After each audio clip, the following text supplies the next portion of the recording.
अब कांगजी को बैठा हुआ देखकर जूइन भी उसके पास आता है, पूछता है कि यहाँ क्या कर रही हो। तो वो बताती है कि हैंडओवर नोट्स में लिखा था कि स्ट्रेस हो तो यहीं आ जाना। तब वो उससे पूछती है कि तुम यहाँ क्या कर रहे हो। वो कहता है कि मैं यहाँ पर रनिंग करने आया था, तुमने मुझे देखा भी होगा। वो कहती है मैंने तुम्हें नहीं देखा। बस इस बात पे उनकी छोटी सी बहस होने लगती है, क्योंकि जूइन कहने लगता है कि तुम झूठ बोल रही हो, वैसे भी झूठ अच्छे से बोल लेती हो, हमने कभी भी ये प्रॉमिस नहीं किया था कि हम दोनों सोल में आकर मिलेंगे। तो वो कहती है कि नहीं, तुमने ही कहा था। फिर हमें पास्ट का वही सीन दिखाया जाता है जब जूइन सच में यही कह रहा था कि हम सोल में जाकर मिलेंगे।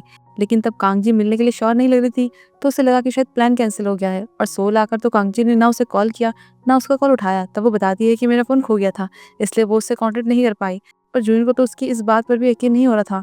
तो वो कहती है कि वैसे भी तुमने मिलने के लिए कहा था, तुमने आना नहीं था, तो ये सब क्यों कहा। तो जून उसे कहता है कि तब मैं तुम्हें पसंद करता था, पर अब नहीं करता। इससे थोड़ी देर के लिए माहौल ऑकवर्ड हो जाता है। फिर दोनों घर जाने लगते हैं, तो कांगजी उससे सॉरी बोलती है कि मैंने तुम्हारे केस में अड़चन डाली।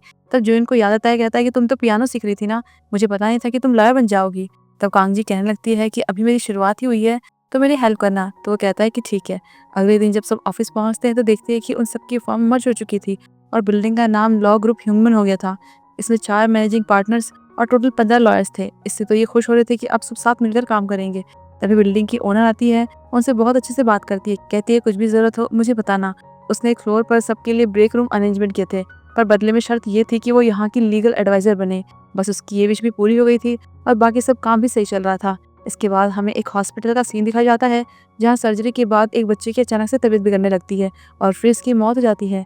तो उस बच्चे के पेरेंट्स सर्जरी में लापरवाही के लिए हॉस्पिटल के अगेंस्ट मुकदमा कर रहे थे। इसलिए अगले दिन वो डॉक्टर और उसके साथ एक मैनेजर कांगजी से मिलते हैं। पहले कांगजी उस बच्चे और ऑपरेशन के बारे में डिटेल्स लेती है, तब वो आदमी उसे एक पेन ड्राइव देता है जिसमें कि सर्जरी प्रोसेसिंग की वीडियो थी। पर डॉक्टर चाहता था कि वो इस फैमिली से मिलकर माफ़ी मांगे और सब सेटल कर ले, पर मैनेजर मना कर देता है कि हम ऐसा नहीं करेंगे। वहीं चांग को देखते हैं, उसके डैड चाहते थे कि वो उनकी कंपनी में काम करे, पर उसे उसमें कोई इंटरेस्ट नहीं था। वहीं कांगजी भी अपने फर्म के मेडिकल एक्सपर्ट से उसी केस को लेकर एडवाइस ले रही थी। उसने उन्हें वो वीडियो चेक करने के लिए भेजी थी, तो वो बताता है कि वीडियो में कोई भी गलती नहीं है, बस डॉक्टर थोड़ा स्लो काम कर रहे हैं, पर उसमें कोई प्रॉब्लम नहीं है। वहीं मुंजियों का मूड कुछ ठीक नहीं था, क्योंकि पहले एक आकर ये कहकर गई कि तुम तो बहुत छोटी लग रही हो, पैसों के लिए काम कर रही हो ना। और फिर एक केस हियरिंग के टाइम पे जज ने सुना दिया कि मैंने तो बैठने को बोला ही नहीं, तुम कैसे बैठ गई। और ऊपर से उसने केस से रिलेटेड कोई रिक्वेस्ट की थी, वो भी डिनाई हो गई और उसे अगली तारीख मिल गई। खाने के टाइम पर भी उसका मूड खराब था, पर बाद में गुड न्यूज़ मिल जाती है कि उसने एक केस जीत लिया है। लेकिन ये खुशी भी ज़्यादा देर नहीं टिकती, क्योंकि केस का क्लाइंट उसे सुनाने लगता है कि जब मैंने 700 मिलियन वॉन का क्लेम किया था, तो मुझे 650 क्यों मिले, 50 मिलियन वॉन क्यों नहीं मिले। वो समझाती भी है पर वो नहीं सुनता। बाद में उसका बॉस उसे बताता है कि तुम वो केस हार गई हो। वो कहती है कि क्लेम तो मिल गया ना, और वो 50 मिलियन वॉन तो उस क्लाइंट को पहले ही मिल चुके थे, पर वो कहते हैं कि इस बारे में हम कल बात करेंगे। तो मुंजियों को अपना मूड ठीक करने के लिए सबको कॉल करने लगती है, पर सभी बिजी थे। उसे गुस्सा आता है कि जब मुझे जरूरत होती है तो कोई भी नहीं होता, इसलिए वो घर में ही ड्रिंक करती है। तब हमें दिखाया जाता है कि वो शादीशुदा थी। उधर कांगजी देर तक उस केस को स्टडी कर रही थी, तो जाते हुए उसे ह्यूमन मिल जाती है, जो ऐसे ही वहाँ पर घूम रही थी। फिर अगले दिन मुंजियोंग लंच पर सब पे गुस्सा कर रही थी कि कल किसी ने उसका फ़ोन नहीं उठाया। तब बातों बातों में सब कहने लगते हैं कि अपने हस्बैंड के साथ ड्रिंक कर ली थी, क्योंकि सब उसके बारे में जानते थे, और जूयुन ने ही उन्हें मिलवाया था क्योंकि उसका हस्बैंड उसका क्लासमेट था। बाद में सब मुंजियों को या तो कॉफ़ी देकर या फिर बाहर चलने का मैसेज करके खुश करने की कोशिश कर रहे थे। वहीं कांगजी उसी डॉक्टर के केस की सुनवाई के लिए आई हुई थी। तब उसका ओपोनेंट लॉयर जज को प्रूव बताता है कि वो डॉक्टर लेफ्ट हैंडेड है, जबकि जिसने सर्जरी की वो राइट हैंड से कर रहा था। मतलब दोनों अलग अलग हैं। सर्जरी किसी और डॉक्टर से करवाई गई है। ये देखकर तो कांगजी खुद भी बहुत शॉक्ड हो जाती है। बच्चे का डैड भी वहीं पर था कि तभी पुलिस उसे अरेस्ट कर लेती है, क्योंकि उसने उस डॉक्टर की पिटाई की थी जिसने उसकी बेटी की सर्जरी की। वो उससे माफी मांगने गया था, लेकिन बच्चे के डैड ने उसे मारा, जिससे उसे हॉस्पिटल में एडमिट तक होना पड़ा। कांगजी भी कंफ्यूज हो रही थी कि आखिर सच क्या है।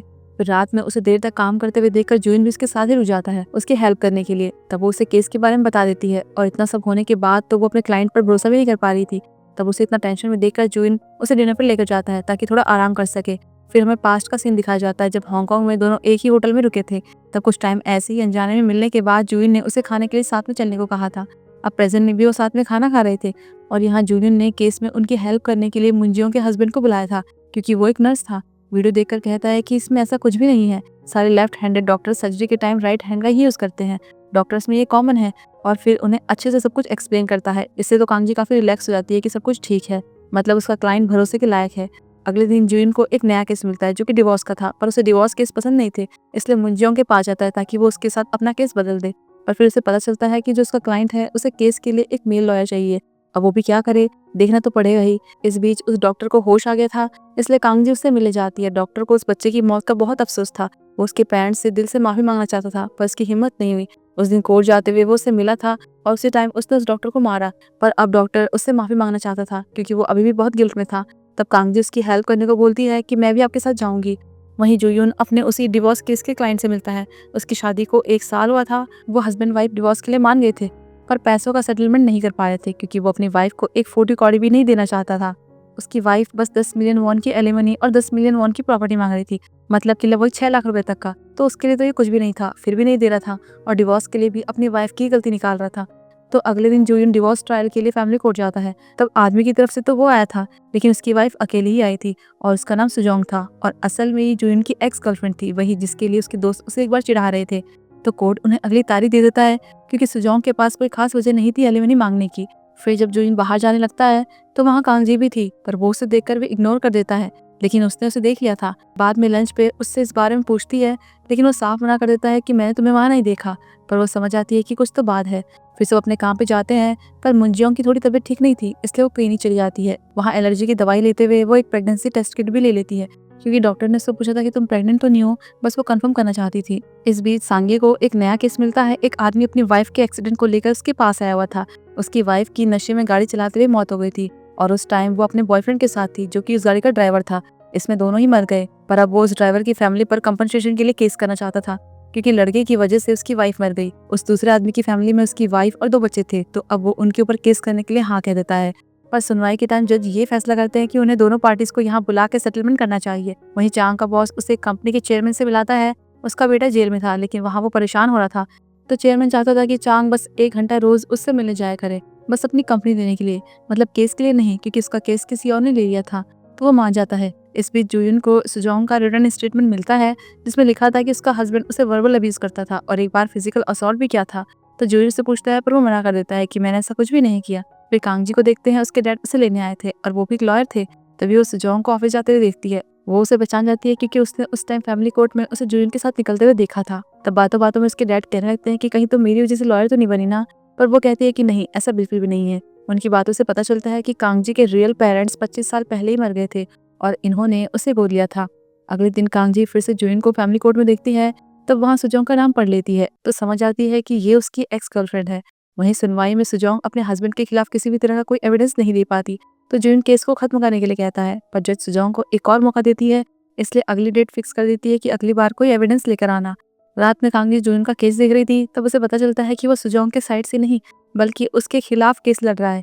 ये जानकर तो वो बहुत ज्यादा शॉक्ड हो जाती है, इसलिए अगले दिन उससे बात करती है, कहती है कि तुम्हें ये केस नहीं लेना चाहिए। पहले तो वो सरप्राइज होता है कि तुम्हें उसके बारे में कैसे पता चला। फिर कहता है कि ये मेरा काम है, मैं ऐसे ही करता हूँ। वो खुद को एकदम नॉर्मल दिखा रहा था, पर अंदर से बहुत ज्यादा परेशान था। तब यहाँ हमें उसके और सुजोंग के पास्ट के कुछ मोमेंट्स दिखाए जाते हैं जो उन्होंने साथ में बिताए थे। अब अगले दिन दोनों पार्टी की बात करवानी थी, तब वहाँ बस सुजोंग ही आई हुई थी, तो उसे देखकर जुइन जाने लगता है, पर वो उसे वहीं बैठने को बोलती है और उससे ये कहती है कि तुम ये केस छोड़ दो, किसी और को दे दो, क्योंकि वो अपनी इस हालत को उसे नहीं दिखाना चाहती थी और वो ये भी जानती थी कि उसे देखकर वो भी परेशान हो रहा होगा। तब वो उसे केस के लिए एविडेंस सबमिट करने को बोलता है, पर उसके पास कोई एविडेंस नहीं था, इसलिए जुइन कहता है कि फिर अपना एलिमनी का क्लेम वापस ले लो, यहीं पर सब खत्म हो जाएगा। तो वो मान जाती है। वहीं दूसरी तरफ चांग जेल जाता है उसे चेयरमैन के बेटे से मिलने, लेकिन उसे तो एक फीमेल लॉयर चाहिए थी ताकि वो उससे बात कर सके, इसलिए उसका मूड भी खराब हो जाता है और चांग से अच्छे से बात भी नहीं करता। वापस आते हुए चांग को कांगजी मिल जाती है, उसे अपसेट देखकर पूछने लगती है, तो वो उसे सब कुछ बता देता है और अपना मन हल्का कर लेता है। नेक्स्ट दिखाया जाता है कि सांगी के केस की सुनवाई चल रही थी और दोनों तरफ की पार्टी भी आ चुकी थी। तो जिस आदमी की मौत हुई थी, मतलब जो ड्राइवर था, उसकी वाइफ रोने लग जाती है कि मेरे हस्बैंड के नाम पर एक ही मकान है, मेरे 2 बच्चे हैं, मैं उनको कैसे पालूंगी, इसलिए मैं कुछ भी नहीं देने वाली और अपने हस्बैंड की गर्लफ्रेंड के लिए तो बिल्कुल भी नहीं। मुझसे छीन सकते हो तो ले लो, पर मैं खुद से नहीं दूंगी। उसकी बातें सुनकर तो जो पैसों के लिए क्लेम कर रहा था वो भी रोने लग जाता है। फिर बाद में कोर्ट रूम से बाहर आकर वो औरत सांगी को सुनाने लग जाती है कि वो एक अमीर फैमिली में पैदा हुआ, इसलिए उसके दर्द को नहीं समझ सकता और उसे बहुत कुछ सुनाती है।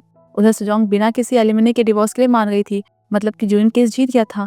ये जानकर तो सुजोंग का हस्बैंड बहुत खुश होने लगता है और इसके बदले उसे पैसे देता है, पर वो लेने से मना करने लगता है, तो वो उसे रखने को बोलता है और फिर बताता है कि उसने जानबूझकर उसे ही ये केस दिया क्योंकि वो जानता था कि वो उसकी वाइफ का एक्स बॉयफ्रेंड है और ऐसे में सुजोंग उसके सामने अनकंफर्टेबल हो जाएगी तो कुछ नहीं कर पाएगी, बस वो जीत जाएगा। और इस बारे में उसे सुजोंग के दोस्त से पता चला था, इसीलिए इन सब के बदले वो जुइन को इनाम देकर जाने लगता है। लेकिन जूइन उसे फाड़ देता है और उसे थैंक्स बोलकर चुपचाप से चले जाने को बोलता है। पर बॉस से सुनाता है कि ये पैसे तुम्हारी मंथली सैलरी के बराबर है। तो वो भी कहता है कि हाँ, तभी तो तुम 10 मिलियन वॉन देने के लिए मर रहे थे। गुस्से में वो आदमी उसे मारने लगता है, पर वहाँ पे कैमरा था जिसमें सब रिकॉर्ड हो रहा था। तो जूइन से कहता है कि इस बार मेरे पास एविडेंस है। ये सुनकर तो वो चुपचाप चला जाता है। कांगजी ने उनकी सारी बातें सुन ली थी, तो जूइन को देखकर वो सॉरी बोलकर चली जाती है। नीचे सुजोंग खड़ी हुई थी, तो वो उससे कहती है कि जूइन तो चला गया है, इसलिए तुम्हें भी जाना चाहिए। पर बाद में उसे बुरा लग रहा था कि मुझे उसे ऐसा नहीं बोलना चाहिए था, मैंने अपनी लाइन क्रॉस कर दी है। वहीं मुंजियोंग भी प्रेगनेंसी टेस्ट करती है, तो वो पॉजिटिव आता है, लेकिन वो इससे कंफ्यूज थी कि उसे खुश होना चाहिए या नहीं। ऐसे ही सब लोग अपनी लाइफ में परेशान थे। जूइन भी घर जा रहा था, तब उसे सुजोंग का मैसेज आता है और यहीं पर ये पार्ट खत्म होता है। तो फिर हम जल्दी मिलते हैं अगले पार्ट में।